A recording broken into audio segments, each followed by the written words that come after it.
Good morning, ladies and gentlemen.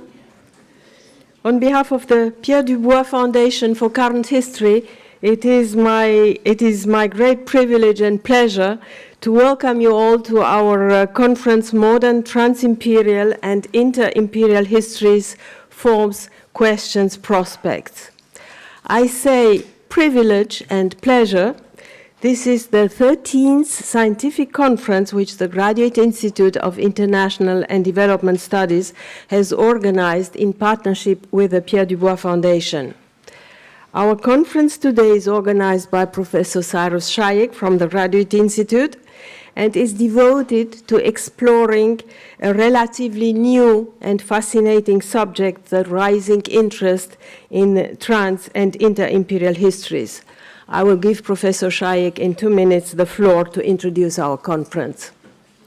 It is also with the deep emotion that I'm addressing you today. The foundation carries the name of my husband, Pierre du Bois, who for 15 years was professor of international history and politics here at the Graduate Institute. He was an expert in European integration and contemporary international relations. Pierre left us prematurely, suddenly, infinitely sadly, 15 years ago at the age of 64. In keeping with his wishes, we established this foundation which aims to promote and support research in the area of current history. We support the organization of public conferences and lectures, including this annual Pierre du Bois conference, which takes place at the Graduate Institute. We grant subsidies for research and publications. We created the Pierre du Bois Prize, awarded annually for the best PhD dissertation in current history, defended here at the Institute. And 4 years ago, the Graduate Institute, in partnership with the Pierre du Bois Foundation, created a new position, which is the Pierre du Bois Chair, Europe and the World. Most of these activities are carried out together with the Graduate Institute, and I would like here to express my deepest gratitude to Marie-Laure Salle, Director of the Graduate Institute, and to the entire team for their extraordinary support. Lastly, but perhaps most importantly, I am particularly happy because our conference today brings together some prominent history scholars with promising, brilliant young researchers. A wide network of young researchers has formed around the foundation, united by common interests and projects. I am very much impressed by their high scientific standards, their enthusiasm, their thirst for learning and for sharing. This network definitely aims to widen and establish contact with other researchers across the world. Finally, my thanks go to the extraordinary organizer and animator of this conference, Professor Cyrus SCHAYEGH from the Graduate Institute. Thank you so much, dear Cyrus.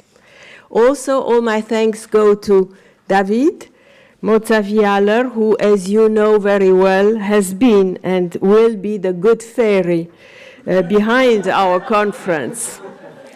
David is preparing his PhD at the Institute with Professors Cyrus SCHAYEGH and Jean-François Bayard. We will listen to his presentation on Saturday afternoon. Thank you very much for coming here today to Geneva. I wish you great success for your work during the next coming 3 days. Professor SCHAYEGH, you have the floor.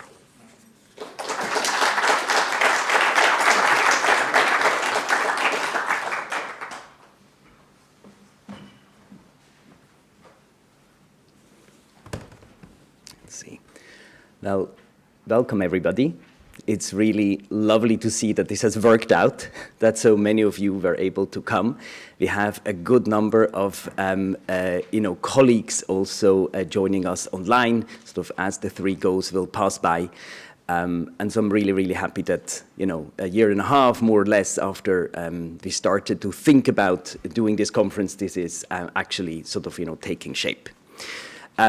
I too have a list of thanks I would like to go through, with my full heart. Number one, the Dubois Foundation, in your person, IRINA, thank you so much for making this possible. Without the foundation, this of course wouldn't be, right? I would also like to recognize my gratitude to the Swiss National Science Foundation, which has co-financed and co-sponsored the conference. Definitely David Mozafi-Haller, who, as Irina pointed out, really is sort of the driving force behind all of this, and without whose organizational spirit, none of this would have been possible, truly. Also, the support staff of the Institute, all, sorts of people engaged in publicity, marketing, etc., who really help to, put the word out. I want to thank you for being here, for coming here, for agreeing to coming here, for your thought-provoking essays, which are really a pleasure to read through. And I want to also thank Professor Louise Young for having agreed to give the keynote speech here, and I will introduce you just in a bit, of course. Now, let me continue my intro to start this just very briefly with a short note, which is simply to say that the conference theme, I think, evidently continues to be highly relevant for today's world. I'm, of course, thinking about Russia's invasion of the Ukraine and about the ideological and geostrategic justifications for that move. And I'm also thinking about reaction patterns in Europe, the United States, and China. Now, let me turn to the conference itself. The first thing that I think I should say is that the theme and the conference, of course, builds on tall shoulders, right? So I would just like, among others, point out two. The conference that Nadine He and Daniel Hedinger, both of us, both of whom are here, had, I think, 4 years ago, 5 years ago. And the conference that Florian Wagner, who had to cancel in the last minute, he will be here on Saturday or online, also organized, I think, 4 years ago. So, these were really important, basically, conferences to build on, and I want to recognize this. For the conference per se here, I'd say that my intention really was to sort of bring scholars who work on different themes and approaches and perhaps most importantly geographical areas and who work on transimperial sort of, and interimperial topics to bring them together. Because my sense sort of was that in the last 10 years and perhaps even longer, a good number of people have engaged in what we could call or what they themselves call that, but still I found, quite often sort of in separation from each other, area studies-wise. So the Japanists, the Africanists, etc. And what I really want to get out of this conference is for you to get to know each other. That's what I want to get out of this, right? Personally, obviously, but also intellectually, and just to see how, different approaches and areas may mesh, may also not, right? Obviously, that's what I really hope we will get out of this. Now, there's a whole lot that I could add, by way of what I think transimperial history is or could be, and, et cetera, but we have 3 days to discuss, so I won't bore you, okay, and I won't waste your time. Rather, let me turn to introducing the keynote speaker. It is a great pleasure to introduce Professor Louise Young. She was, I thought, an ideal person to give the keynote speech to this conference. And before I say, where she teaches and what her accomplishments are, let me just sort of, spell this out, what my thinking was, right? So, she has a deep grounding in the language and history of one really major empire, Japan. She has also done and continues to do path-breaking work on that country's empire and how it interacts and interacted with the world. And on top, she has also worked and continues to work on the social and cultural history of Japan in general and on urban history in particular, fields that interplay in an extremely fruitful way with her work on empire and transimperial relations. So, I really thought that, you'd be a perfect person to hold the keynote for all these many reasons. Now, Professor Young is a full professor at the University of Wisconsin in Madison. Her first monograph was Japan's Total Empire, Manchuria and the Culture of Wartime Imperialism, which was published in '98 by the University of California Press. a path-breaking monograph in the study of Japanese empire. Her second monograph was Beyond the Metropolis, Second Cities, A Modern Life in Interwar Japan, published also by the University of California Press in 2013. Regarding the topic of her first monograph, she has also published multiple influential articles. And I should mention that I first sort of got to know you through one of those articles and then started to read from there, right? So one was When Fascism Met Empire in Japanese-occupied Manchuria. This is the last one of these sort of, I'll just mention a trio, okay? Which was published in a special issue on Axis empires toward a global history of fascist imperialism, which was published in the Journal of Global History in 2017, and for which Daniel Hedinger, again, who sits here, was one of the co-editors, right? Another one was Rethinking Empire in the 20th Century, Lessons from Imperial and Post-Imperial Japan, which was published also in 2017 in the Oxford Handbook of the Ends of Empire. And a third one is Japan's New International History, which was a part of the HR Forum on Early 20th Century Japan in a Global Context by the American Historical Review, published in 2014. Now, currently, Professor Young is working on 2 book projects, which together, I think, continue to show her encompassing approach to the study both of Japan and of its place in the world. One is the idea of class in modern Japan, which is a social and intellectual history of the transition from a feudal status system to a modern class hierarchy from about 1860 to 1940. And the other one is entitled Rethinking Japanese Imperialism, which examines Japan in the world as a history of the present. It is a great pleasure and a great privilege to be able to welcome you here, and the floor is now all yours. Thank you so much.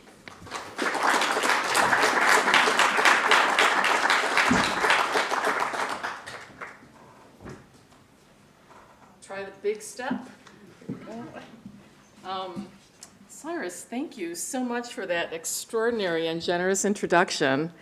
And also, thank you for organizing this. You and David have just outdone yourself. I don't think I've ever been part of a conference like this that was so complicated with so many people, moving parts in the middle of COVID.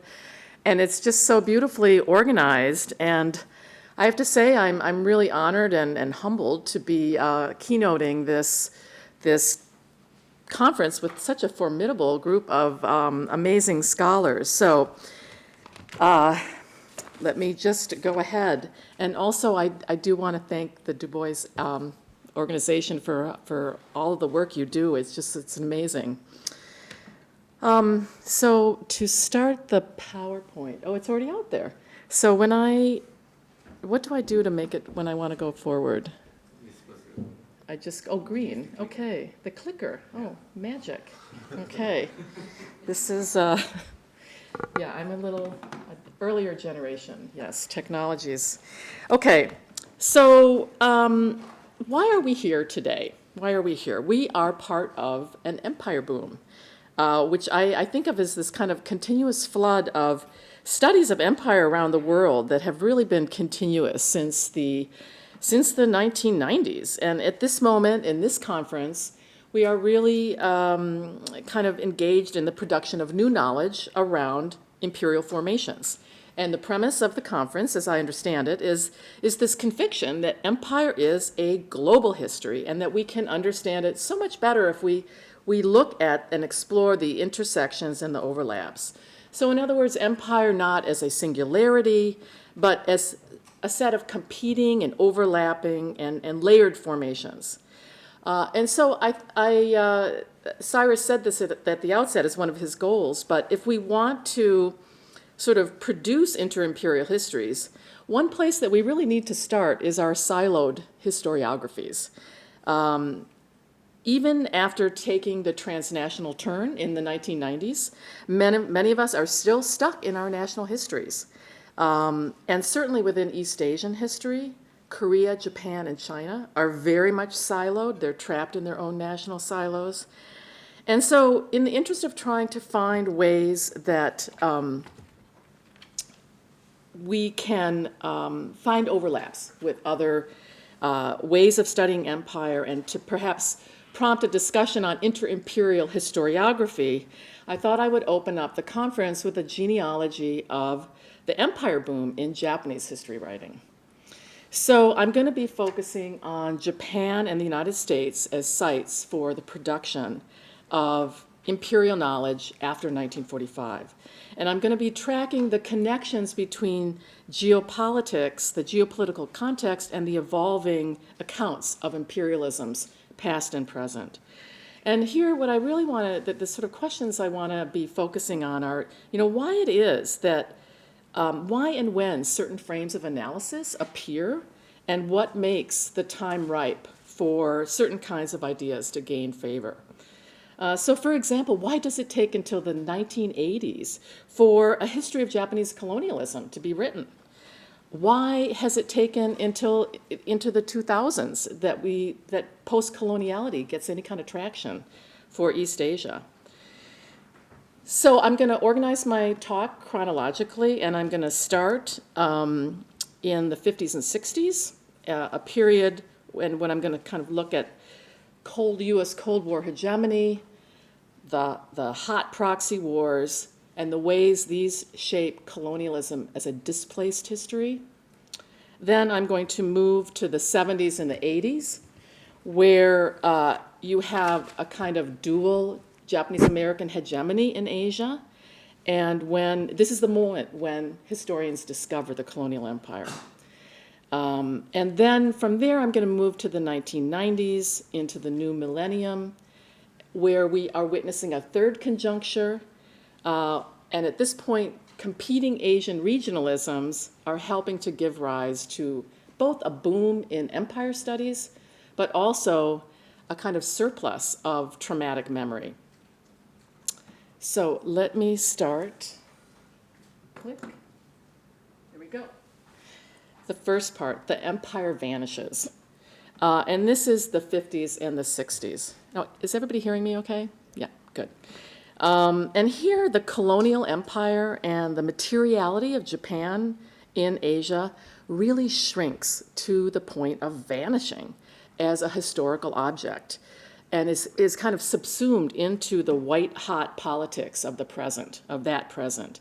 The scholarship of the 50s and 60s is written by trans-war generations, both in America and Japan, who are writing, in a way, history as autobiography.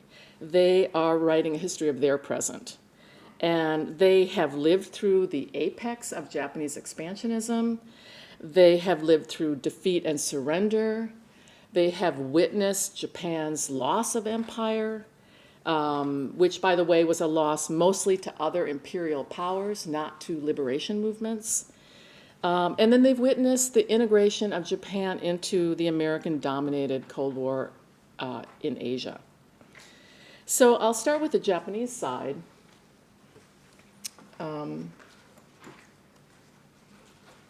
And here, scholars writing on Japan in Asia, they not only lived through the war, they also participated in it as soldiers, as officers, as colonial technocrats, as researchers. They were part of the war effort, they were part of the empire effort. And they, this trans-war generation produced several streams of research on the early post-war period, in the early post-war period.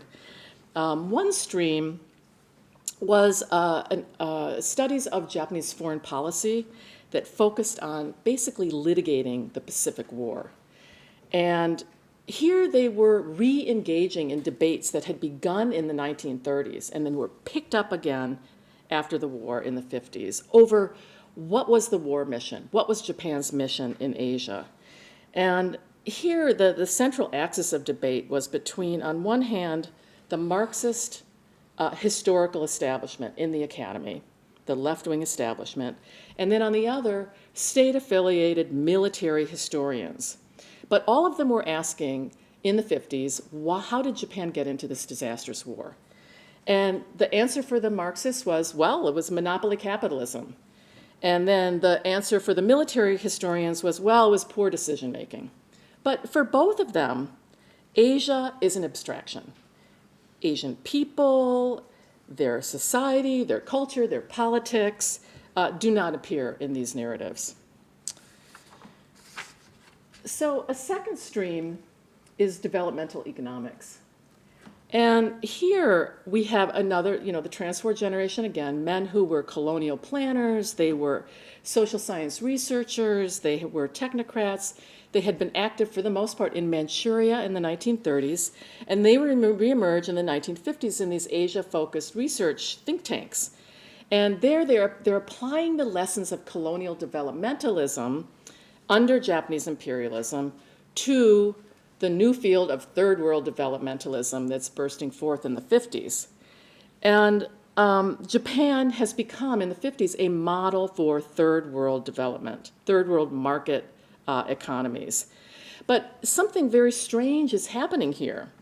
Planning for colonial development has now been repackaged as planning for post-colonial development in a way that has completely obscured its origins. And then equally strange, Japan, by this kind of sleight of hand, has shifted out of the great power club of colonizers into the third world club of colonized.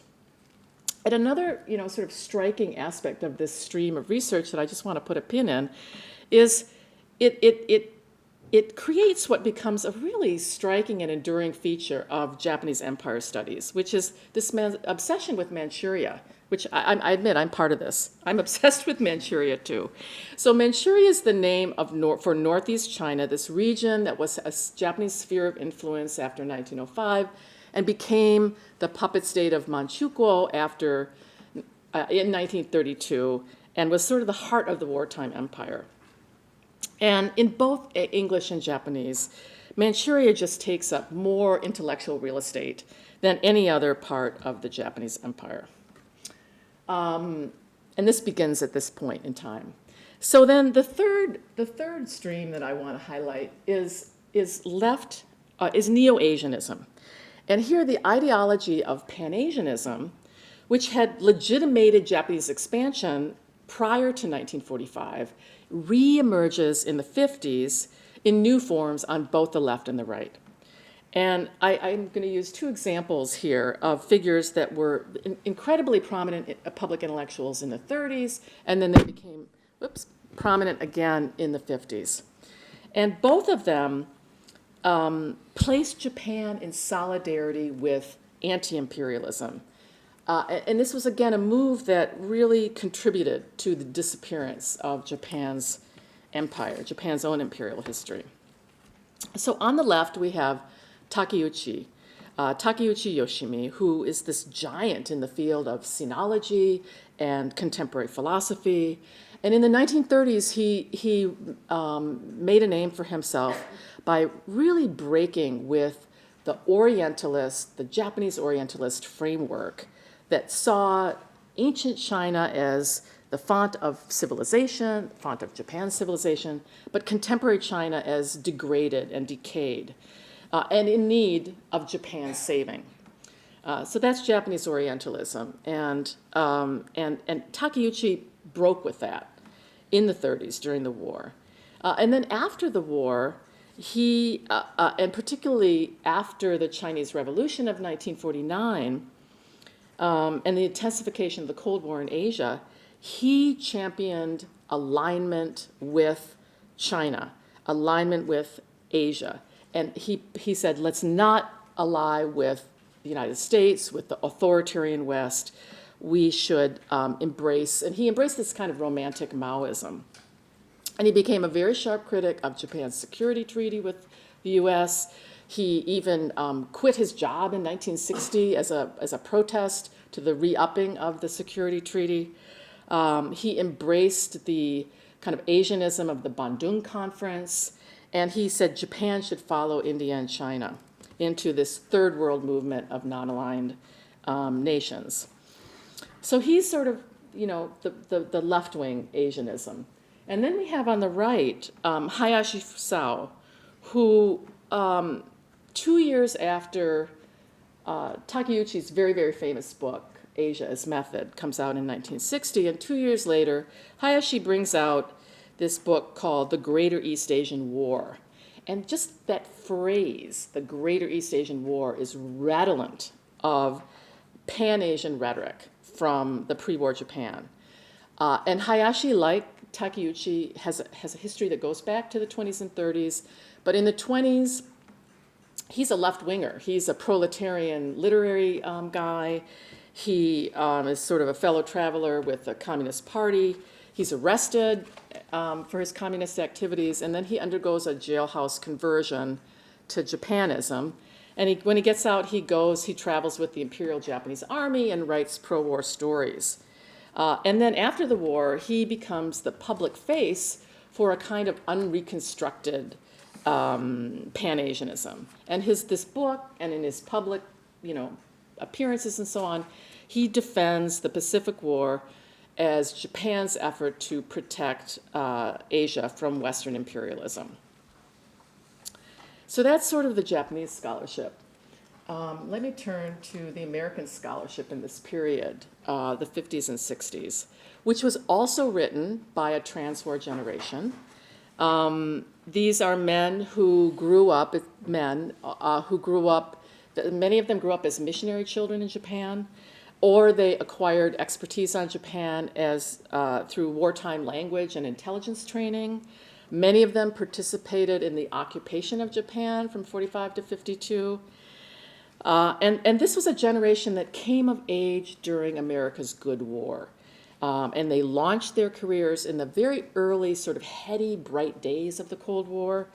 And they were, true believers in America's effort in Asia.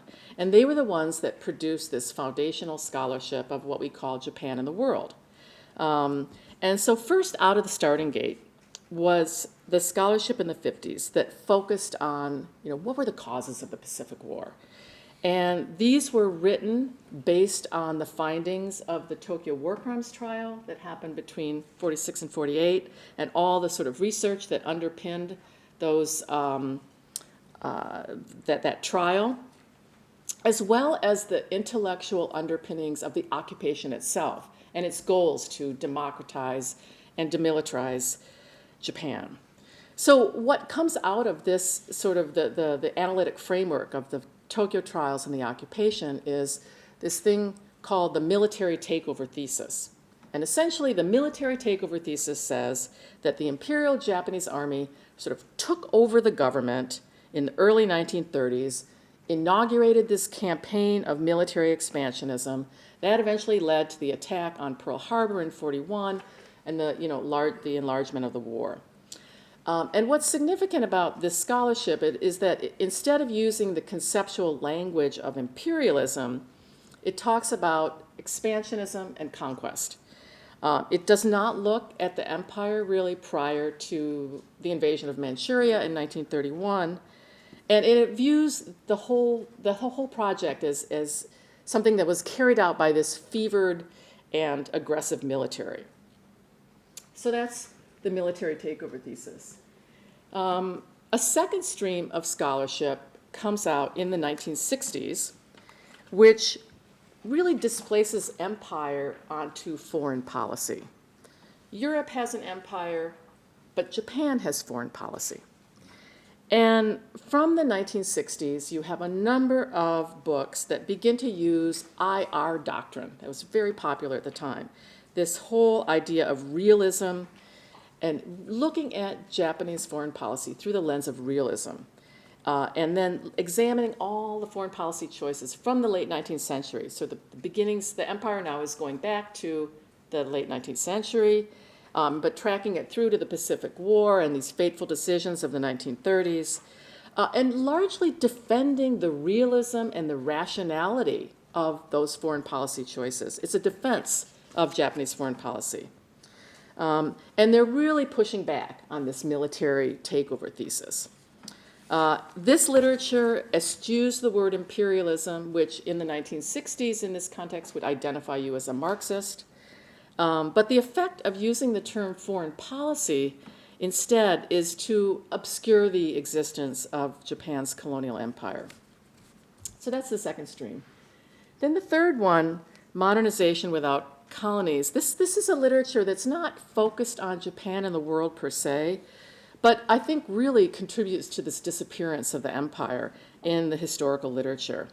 And I'm referring here to a very famous multi-volume series on the modernization of Japan that was published in the late 60s and early 70s that launched Japanology as an entire as an enterprise in the American Academy. This multi-volume series was produced by a group of social scientists. They're the first area studies experts on Japan. And they're looking at the sources of Japan's successful transformation into a stable democracy and an industrial economy in order to provide a model for third world countries to follow, for third world development. But in retrospect, we look at this series and we see two very curious omissions. And one is that Japanese colonies and Asia itself are almost nowhere to be found in this study of the modernization of Japan. The fact that the empire is not treated as an integral part of Japan's strategy of successful modernization. This is the modernization without the colonies. And then the second point that's interesting about this scholarship is very much like that developmental economics in the Japanese academic world. This scholarship takes Japan out of the category of the first world of former colonizers and switches it and puts Japan into the third world group of newly independent, formerly colonized nations, as this success story, a third world. Japan is a third world success story. So what we see out of this first conjuncture, what emerges, which is really co-constituted by Japanese and American language scholarship, during the peak of the Cold War and at the moment of the tightest of the American-Japanese embrace, empire just vanishes into an abstraction. It's monopoly capitalism or economic development. It's a stage of capitalism, or it's a slogan about the war. It's displaced. Empire is displaced into other terms like foreign policy. It's displaced onto the term economic development.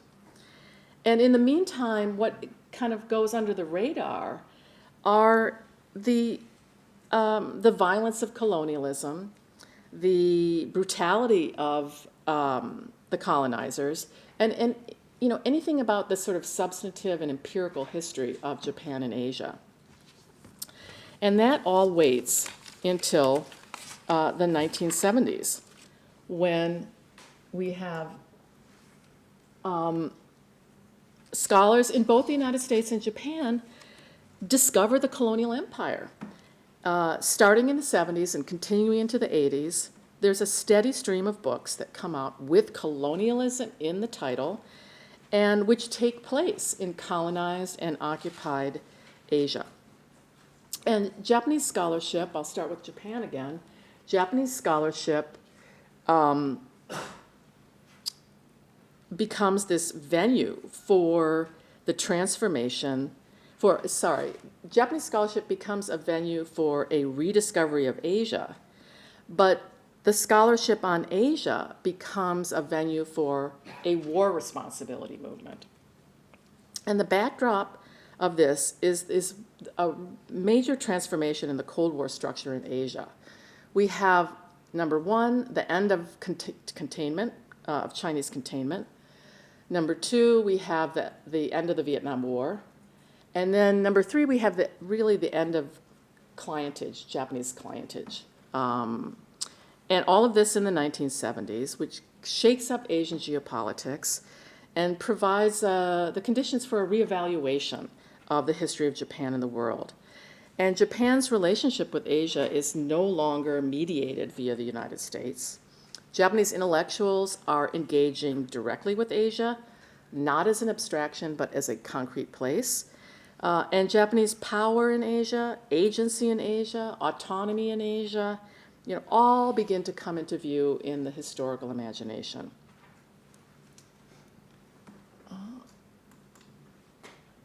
So this whole process, I think, begins with the history and the memory wars, which are triggered by the end of Chinese containment in 1972, and also what comes along with that, the normalization of Sino-Japanese relations. So in 1978, finally, there's an end to a peace treaty that formally ends World War II, 23 years after Japan's surrender. And Japanese journalists begin traveling to China to cover the opening, and they begin to write about the China War of 1937 to 45. And in particular, a journalist by the name of Honda Katsuichi is sort of involved in this. And he goes to China, and he comes back and he writes a stream of searing and graphic articles that are covering the Nanjing Massacre and other atrocities in China. And then he publishes these as books, and this really gets a lot of attention, and it kind of forces the public to face up to the history of violence and aggression in Asia.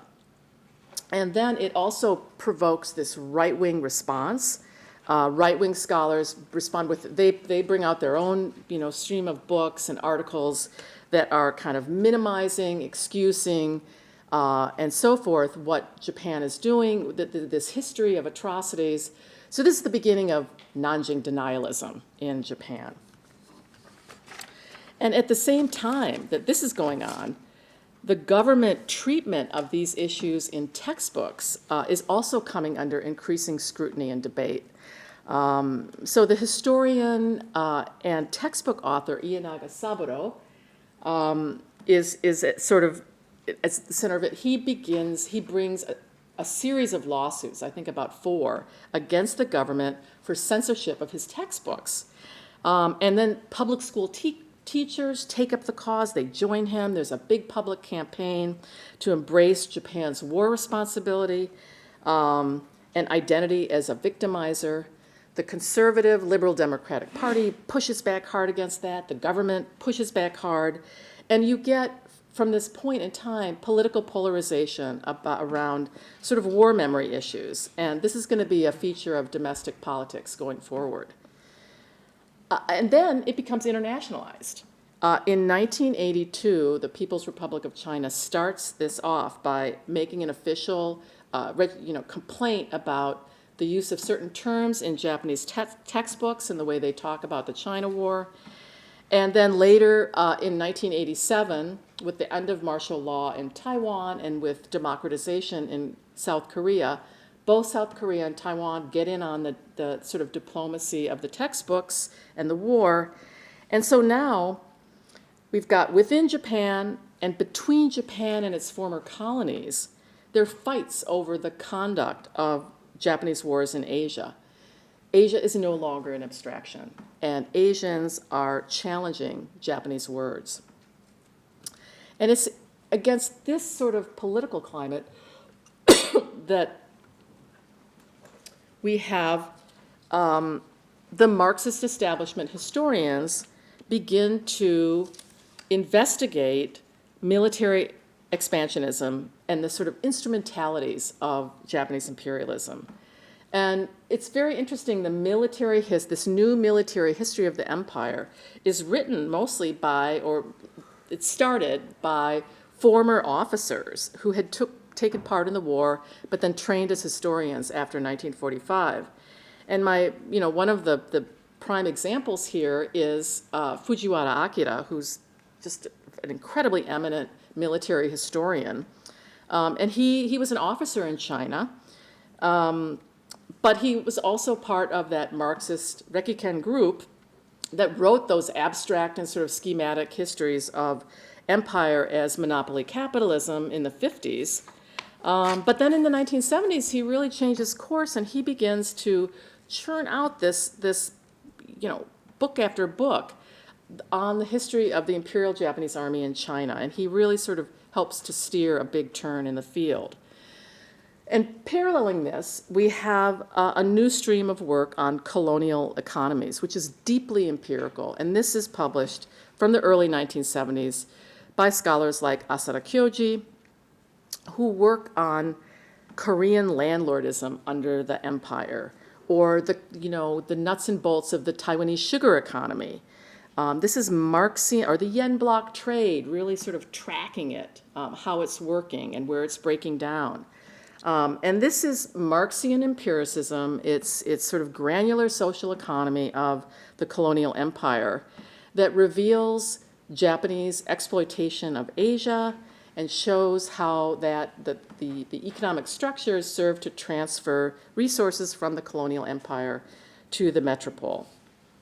And these trends are institutionalized over the following decade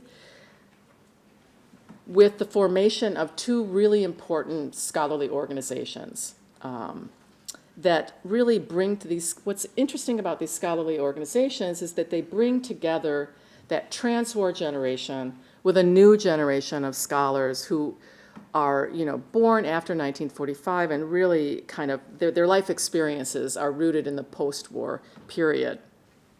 So one of them is called the Nihon Gendai Kenkyukai, which is the contemporary Japanese history research group. It's founded at the around 1980 and begins publishing these books. Their sort of first books are on the politics of fascism and its connection with expansionism. So putting those two together. Empire becomes very much a part of Japan's modern history in their research and a key element of modern society and politics.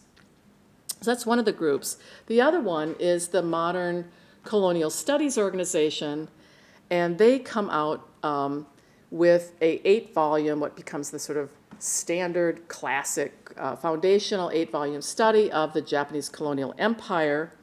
And what's interesting about these two groups is that even though they make empire part of sort of the story of modern Japan, the institutionalization also reifies this divide between colony and metropole because it separates their histories. The story of the empire on the home front is told by this contemporary history group, and the story of colonialism and occupation across the sea is told by the Japanese Colonial Studies Society. So in the meantime, we have in America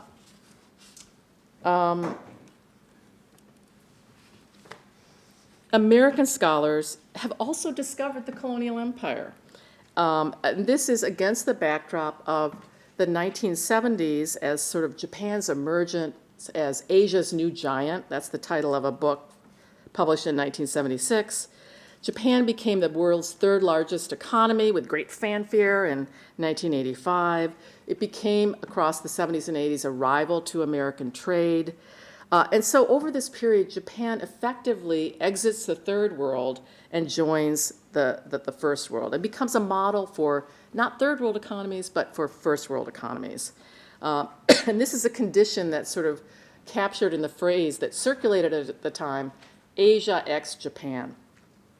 So, and all of this economics switches are coinciding with the domestic politics in the U.S.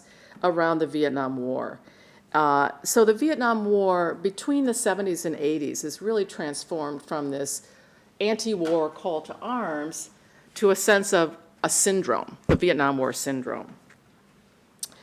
And I think both of these developments really prompt a reappraisal of Japan as an agent of power politics in Asia and the world. And you can see the sort of switch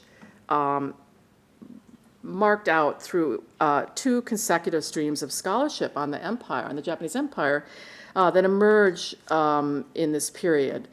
A critical scholarship in the 1970s and then a more affirmative scholarship in the 80s.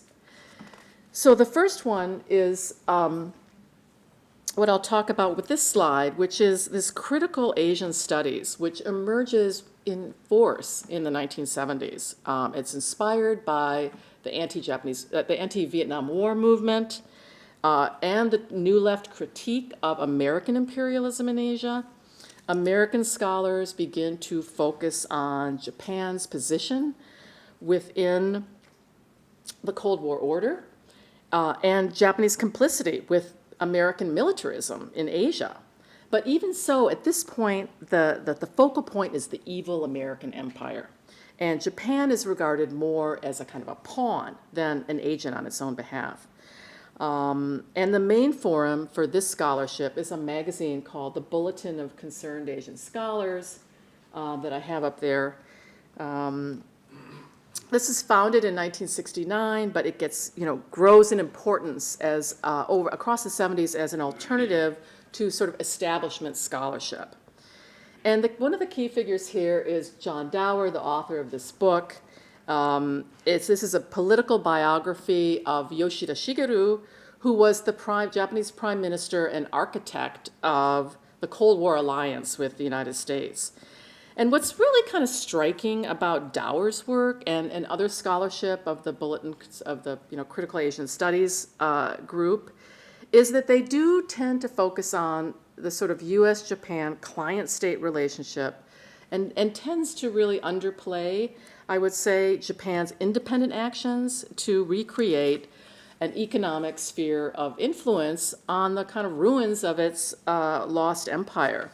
So even though the 1970s are kind of the peak of dependency theory and neocolonialism in Latin American and African studies, with a few exceptions, that whole dependency theory framework never really gains traction to sort of analyze and understand the relationship between post-war Japan and Asia. So that's the 70s.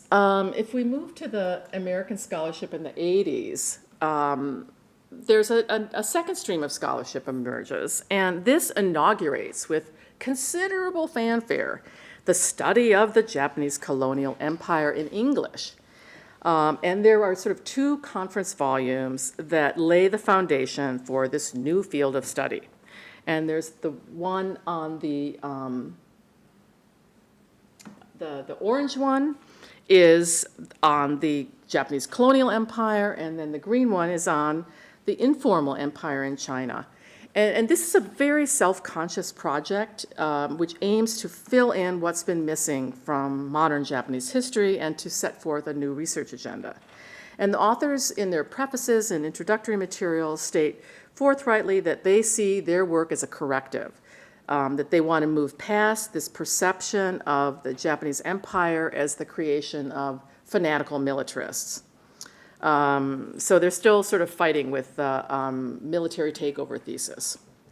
But in essence, what we have here is the modernization of the colonial empire, or modernization in the colonial empire.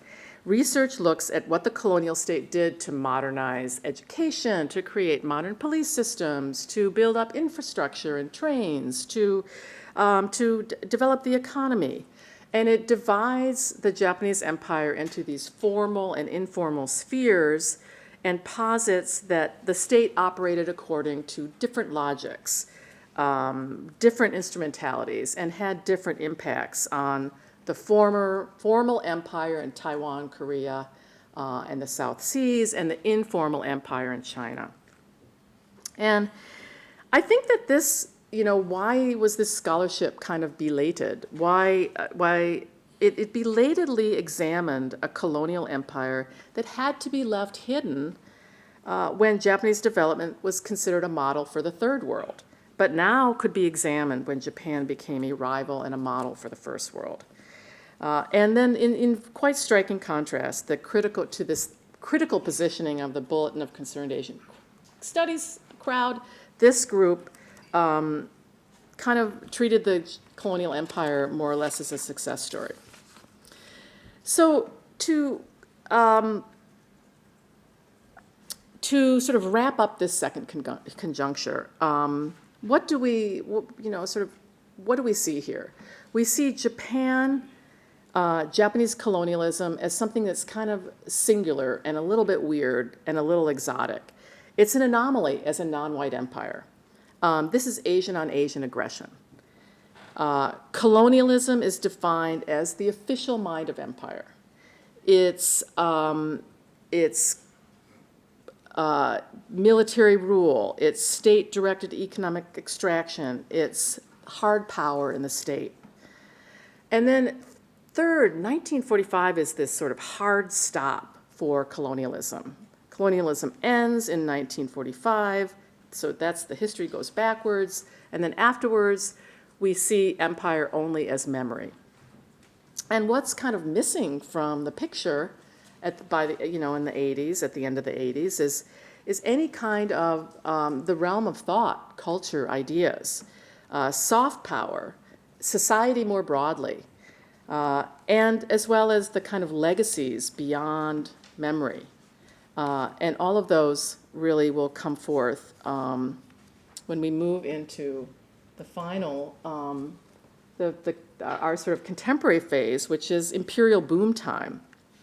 And here, in both Japan and the United States, we see this boom in scholarship on the empire, where it's grown from a new field of inquiry to something that's a pervasive theme that saturates all subfields of Japanese history. Everywhere you look, you can see the empire. And so it's now the question is, how do we account for this ubiquity of empire? And I think, part of it is, once again, shifting geopolitics. The shifting geopolitical and economic fortunes of Japan and its former colonies. And Asia has really shaken up the Japanese scholarship. And in hindsight, I see that the 1990s represent really the apex of Japanese hard power in Asia.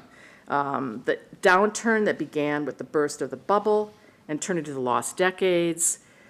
Also the rise of China, the rise of South Korea, the rise of Taiwan, and other economies have really shifted the balance of power in Asia. And so this has intensified the memory wars, which are now focused on empire and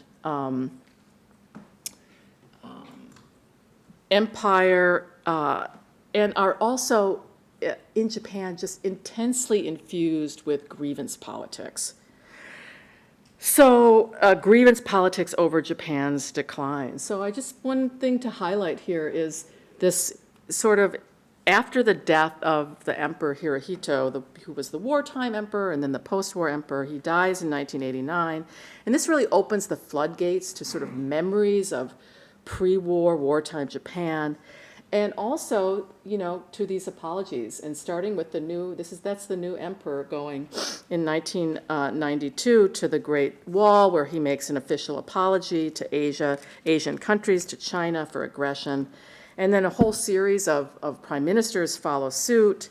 And then this, like the earlier sort of articles on Japanese atrocities in the 70s, it triggers a backlash. And we have, in the 90s, this patriotic education movement, which starts talking about, let's not have any more apologies, and we should stop being masochistic. We should stop treating our children to be, ashamed of themselves. And this patriotic education movement is accompanied by a sort of explosion of these comic novels that are talking about and retelling the story of the Japanese empire, that really express this kind of nostalgia for the good old days of empire, really trafficking in kind of racial stereotypes and hostilities. And this is Kobayashi Yoshinori is a key figure here. And the storyline there is that Japanese colonial rule spread modernity to Asia, and that instead of bashing Japan, Asians should be grateful for their current economic strength. They should thank Japan. So while this is going on, then in the meantime, this has a big impact on academic writings as well. And the war responsibility movement that began in the 1970s now turns its gaze to the mass public. And a new generation of historians bring out books on popular war responsibility, grassroots fascism. They're looking really at the social foundations that what did ordinary people do during the war? How were ordinary people complicit in imperialism? And in this is at this point that the whole debate's over. This is a statue of a comfort woman, of the so-called comfort women or forced sex slaves in China becomes a real flashpoint for the history wars, both domestic and international. And I see I'm kind of running out of time, so I'm going to accelerate a little bit. I just want to point out a couple of new trends that also emerge both in Japan and the United States at this point. It's here against this backdrop that post-colonialism really begins to gain traction in the Japanese Academy in the 90s. And it's related to these new history memory wars. And so, it's really striking in the 1990s. This literary scholar, Komori Yoichi, begins this rereading of Natsume Soseki, who's like the most canonical modern Japanese author.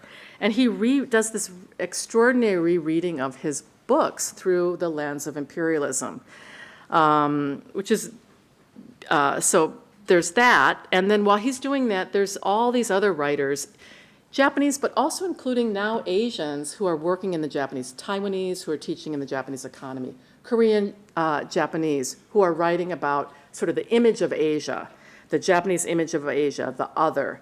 So all of this is coming together to really make the post-coloniality is a very generative frame in Japanese scholarship. And along with that this is the last sort of trend, which I think is really, really fascinating, is that the history of the modern nation state becomes retold as a history of the empire nation state. There's suddenly this realization that empire and nation are coterminous, and so that therefore these prefectures, the northernmost prefecture of Hokkaido and the southernmost prefecture of Okinawa, have now become part of the history of Japanese colonialism. Prior to that, they were just part of an internalist history of, domestic history of Japan. But actually, they were, annexed in 1870s, just as the modern nation-state building started.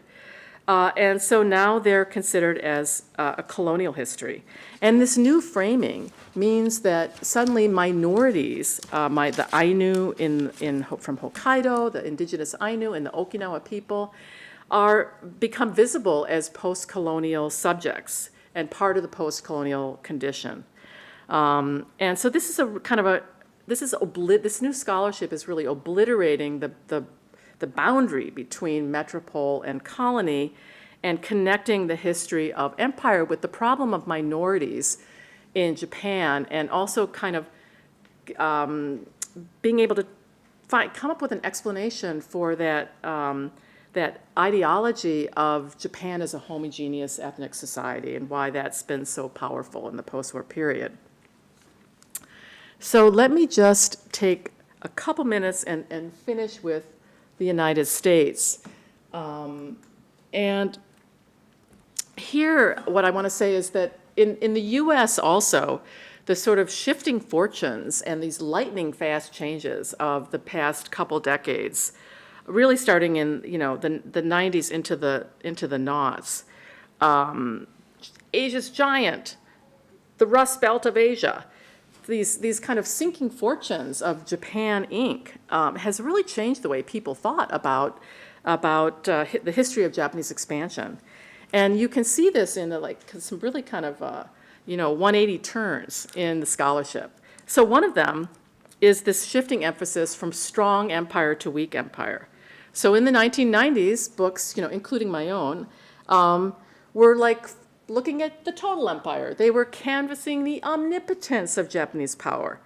And now it's shifted and it's looking at Asian intermediaries, the cracks in the middle of the empire, the limits of state power.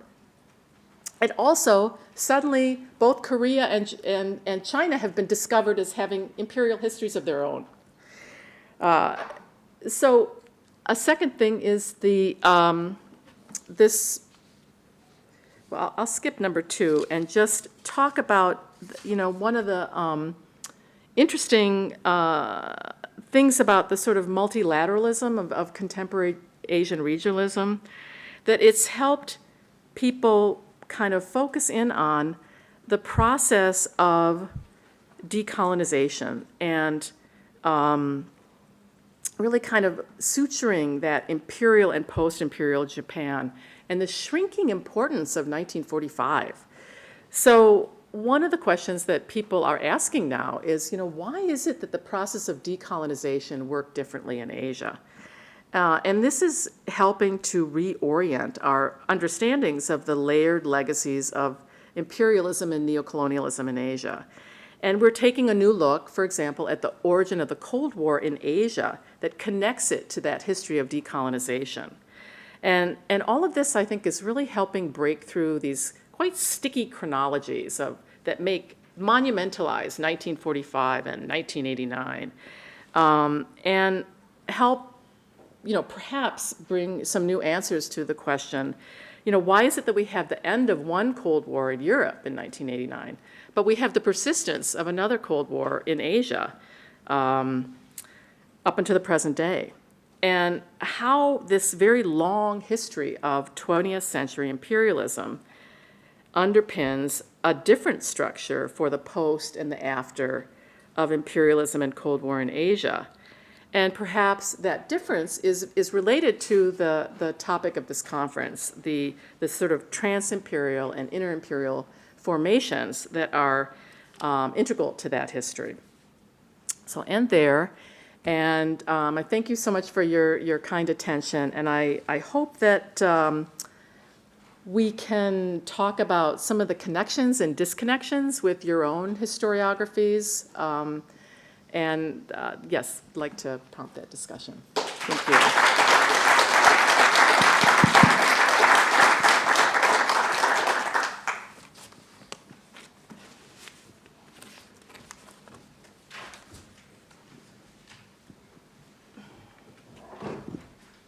Thank you so much for that. That was just fascinating.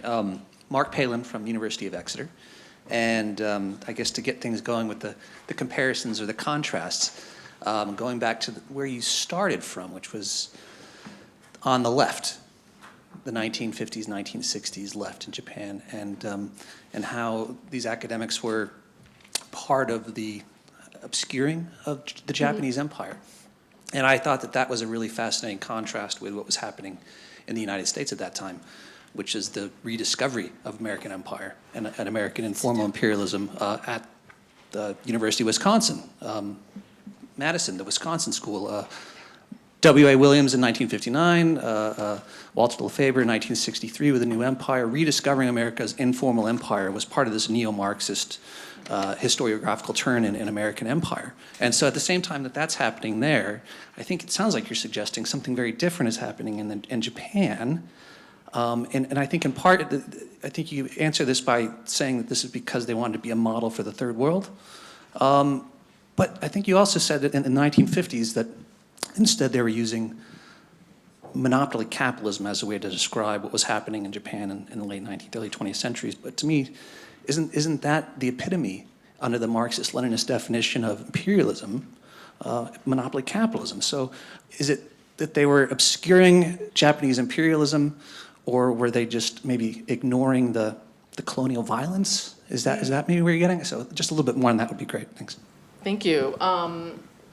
Yeah, so sort of there's 2 parts to your question. One about how does it resonate with like the Wisconsin school and that sort of the what was going on in the American historiography of American imperialism at that time, and what just sort of tease out, unpack a little bit what I was talking about within the Japanese historiography. So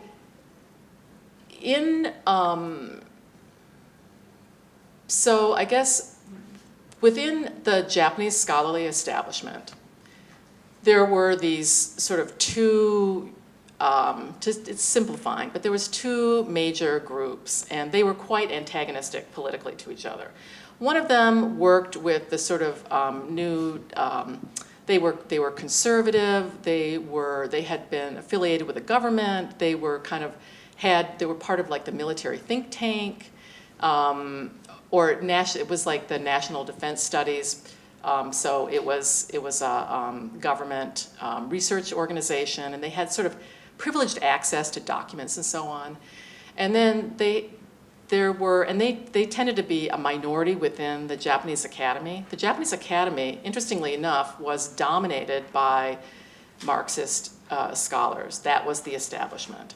And yet, when I went to look for where would you see Japanese imperialism written about, how did they understand, what was their thing about the empire?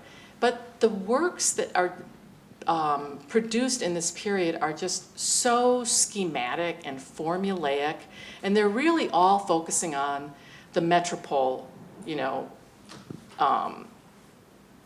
structures of the economy, and they don't talk in any way about what's actually happening in the empire. So the empire becomes just abstracted as monopoly capitalism.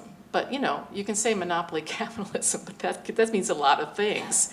And highest stage empire is, that's sort of like, it's nothing. It doesn't mean anything until you start going. It was only in the 70s that these Marxist political economists and social economists in Japan started actually going through data and the records, company records, government, there was 1 million government records. I mean, so many government reports and stuff, and going through those and saying, oh, here's how the colonial, here is how monopoly capitalism operated in the empire. Here's how Japan extracted value from, surplus value from the colonial empire.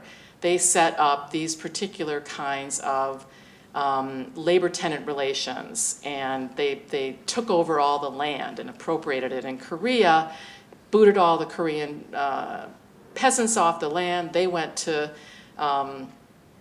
Seoul, and then up from there, they ended up in Japan working as marginal labor, enriching Japanese capitalism. So they sort of found a way later in kind of filling out and making more granular that kind of Marxian-inspired analysis of a imperial structure and an imperial economic system. But the way it was being written about in the 1950s, it was monopoly capitalism, and it was even the way they talked about the power of the state. It was very abstract. Landlords, the military. They didn't really sort of name names or name companies. It was very schematic, if that makes any sense. And then the people that were being more like concrete were these military historians, which they were engaging in kind of looking at the policy documents of the military in China, or decisions that were made. And they were basically saying, at 5 o'clock on Wednesday, they did this, but really, if they would have done that, it would have been better. And this was a mistake, and kind of getting into the weeds of these and saying it wasn't a mistaken decision making, it was a mistake in the decision making. And in a way, it was kind of like these conversations were not engaging each other at all, because this one was way up in the stratosphere, and this one was way down in the weeds. But in terms of, I think the thing about the William Appleby Williams is also really interesting, because as an undergraduate, I was an undergraduate at the University of Wisconsin.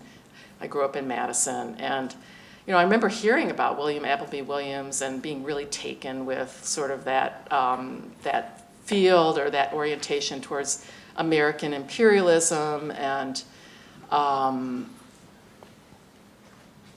think that influenced the sort of new left historians that came out with that critical Asian studies in the 70s. They were very much kind of tracking that Wisconsin school and kind of focusing in on especially the Vietnam War, but then through the Vietnam War, going, well, what's Japan doing here? What's the place of Japan here? And and kind of oscillating back and forth between saying everything America is doing in Asia is egregious and unilateral and so much power and ruining Asia, and it's doing it to Vietnam, but also all these client states, and in that view, Japan becomes very much reduced to a pawn. But at the same time, there was some kind of look at, well, wait a minute, client states, the client also there's a two-way street here. So there was some people that were kind of looking at the Japanese agency in that process, but the overwhelming mood, it was just fueled by the rage, I would say, at American expansionism in Asia. Does that answer your question? Mm-hmm.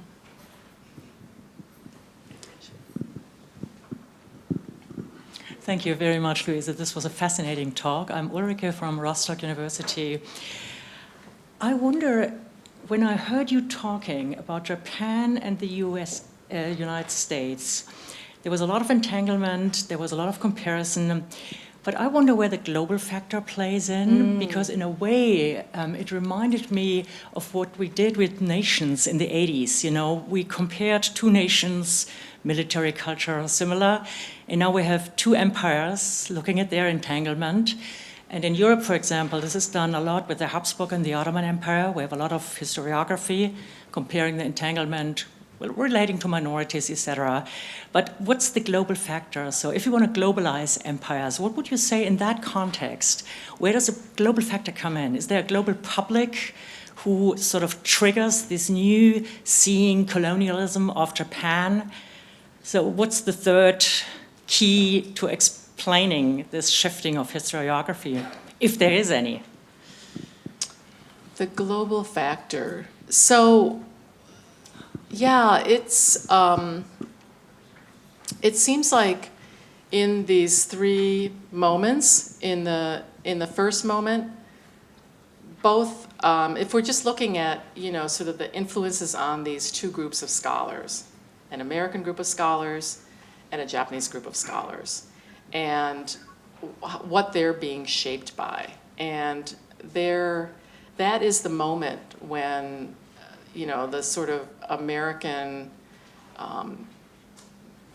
unilateralism or the client-state relationship was most intense. The occupation, even though the occupation had ended, the military was still there.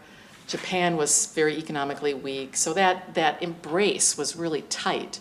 And then it sort of starts to open up, and I think that the global comes in much more in the 70s and 80s in terms of both Japan being much more active as a regional actor in Asia, not just East Asia, but Southeast Asia. That's a point when Japanese economic expansion into Southeast Asia is becoming very prominent.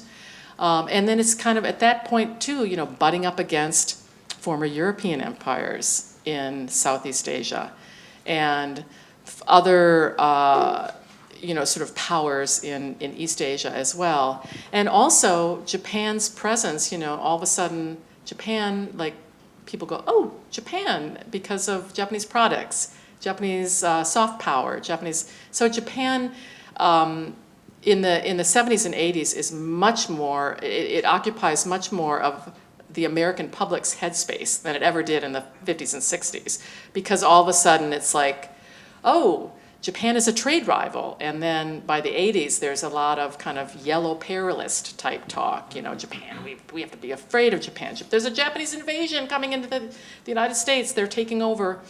And I'm sure that there's a certain element of that because the trade expansion was global. So it would be interesting to look at how that was affecting, say, like one of the things that's sort of left out of my talk which is very much focused on knowledge production in Japan and the United States is to think about how Europe becomes a center for Japan knowledge production and the timeline of that, which I think is, related, but maybe has a parallel, set of contingencies and so on. Because, now we're at a moment where even though there is a kind of imperialism of English, which, I think we're having this conference in English, but the Cold War, overdetermination of American kind of control or being the real base for that Anglo global Japan knowledge, that condition I think has maybe shifted. So that might be an interesting way of bringing the global in as well.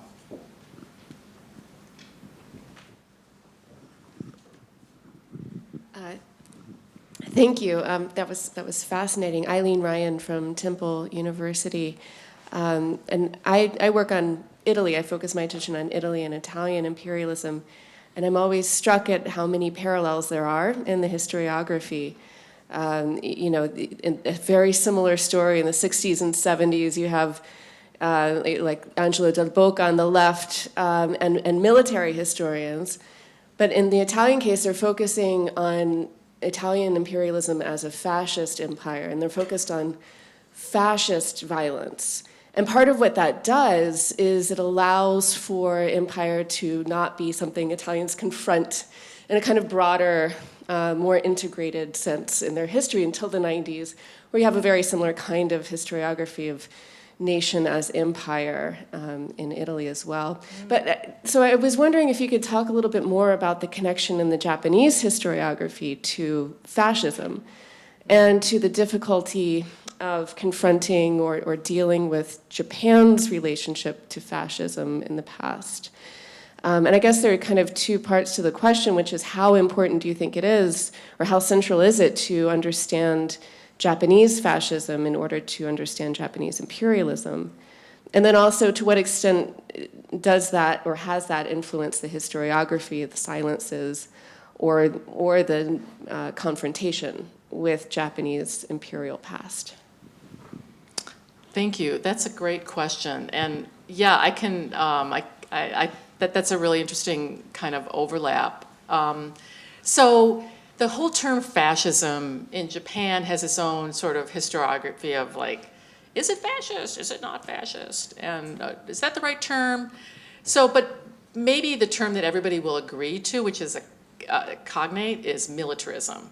And so what's equivalent in the Japanese historiography is looking at the empire, from this period of 31 to 45. So sort of the wartime empire, which can be talked about as hyper-militarism or militarism and Japanism or something like that. And therefore, by looking at that in the same way, I guess, that the fascism stuff obscures something bigger about the empire, this obscures the empire, that the fact that the empire was a longer empire, that it started in the 1870s. It didn't start in 1930s. And it's certainly true that, even in the 70s and 80s, my second period, where there was this new, these new efforts, and these were the Marxist historical establishment, where they were trying to kind of write the concrete history of the empire. They were very much looking at it within that frame of fascism. The modern Japanese history group, that was their thing, was looking at the period of fascism and trying to tie it to the empire. That was their really, the big intervention that they made. It's like, it wasn't just happened over here. It was related fundamentally to, repression at home, aggression abroad. How did that work? So, but it did kind of was an accomplice, to the silencing of, or the not looking at this broader history of the empire, and also kind of allowed some people to say, oh, well, it just went bad in the 30s, but everything before that was kind of okay, rather than the more recent scholarship that's gone back and said, no, wait a minute, well, let's stop here. And we need to look at how, from the foundation of Japanese nation building, you know, and the whole nation state project that starts in 1870s, it's expansionistic from the get-go. And so it's the great empire of Japan is the nation state. And what does that mean? That doesn't mean that, and so therefore that sets in motion, you know, some conditions that like propel things into a bigger and bigger, you know, an expansionist kind of trajectory, and a bunch of other things. So I think it just, that sounds like it's a very similar kind of set of questions and omissions. Yeah, thank you very much. My name is Daniel Hedinger from LMU Munich, and I have a question connected to two questions before. You are offering a very convincing chronology of Japanese historiography and American historiography on Japanese empire, and I was also struck by the fact that, for example, not only the Italian case, but you could also turn even to the Third Reich, and you would have almost the same chronology, I think, in the post-war years. And I just wonder, how would you explain this? Because there could be two different kind of explanations. There could be a more trans-imperial one, saying this people are influencing each other, or is it really more the case that this is still a kind of binational history in between Japan and the United States, focusing on a quite specific interpretation of the Pacific Asian War? And it's just some kind of synchronicity that the bigger structure globally are changing, the structure of how decolonization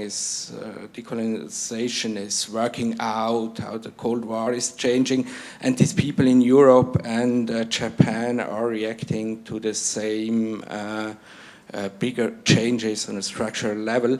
I mean, in the end, the question is, do you see a possibility of a trans-imperial history of the memory politics and historiography on Japanese empire, or is it in the end more just a binational one because these people were very much isolated in this kind of discussion?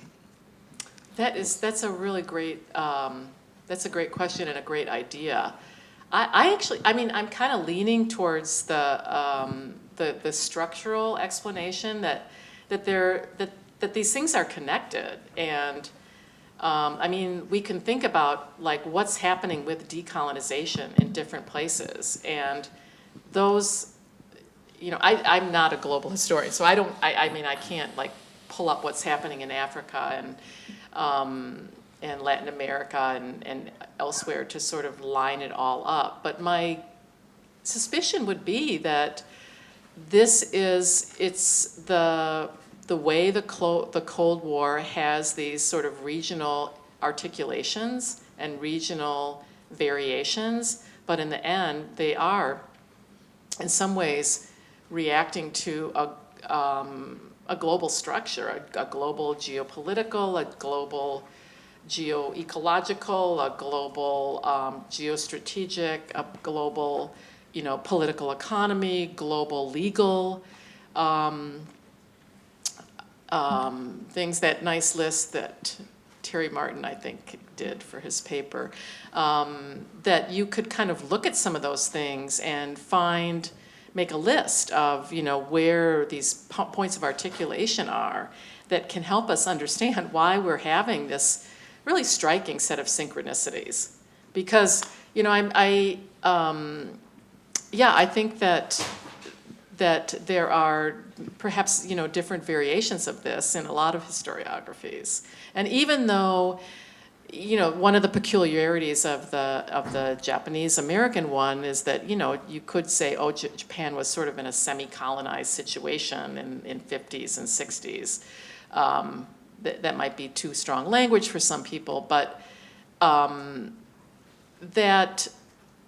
I don't know, I mean, the German-US relationship was also very intense and asymmetrical, and Yeah, I mean, I'm not really answering your question very well, but I'm just thinking out loud. I think it's a really provocative way of trying to think about how we could connect our historiographies, which would then be very generative in terms of also thinking about the structures, because the structures in the historiographies are co-constituted. Let's take one more question by Alexei Wieler, and then I think we'll sort of slowly run out of time. I'll add a little bit, and then I think we can go into the break. Thank you very much for the talk. Alexei Miller from St. Petersburg, Russia. My question, well, about two perspectives. One linked to the name of Takeshi Fujitani. You probably know the name of this scholar who is American but writing on Japan, and who brought this concept of entanglement of empire building and nation building in Japan as something which was borrowed from European experience to a large extent. And the connected question to it is the question of how people who study Japan see this perspective linked to, first of all, Dominic Levin and his concept of peripheral empires, which is applied to Russia, to Japan, to the Ottoman Empire, to Germany, whether people who study Japan look at these comparative cases. Yeah, that's a great question. And I would say I've never heard the phrase peripheral empire in any of the literature that I'm in. So people successfully forgot. It's been peripheralized, maybe.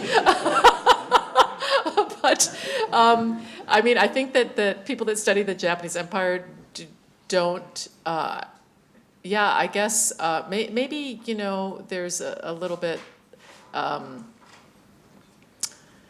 Yeah, that's I have to think about that a little bit more, like why that phrase doesn't kind of resonate. But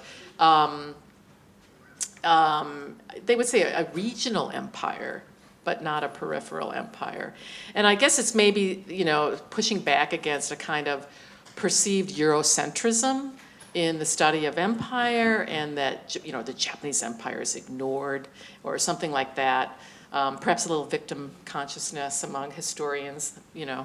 And so they wouldn't use the term peripheral empire, perhaps. But, you know, in terms of the other ways in which it's the notion of the entanglement between nation building and empire building is really something that people are just now starting to study. And again, it's not that that idea couldn't have been seen before, but somehow the conditions of our contemporary moment in with a kind of the multilateral regionalism and the kind of shrinking of Japanese power, I think makes that kind of analysis more legible to historians and more interesting, because you're always trying to explain your present in a way. And that's how I would answer it. But it is, at this point, it's a very fruitful question.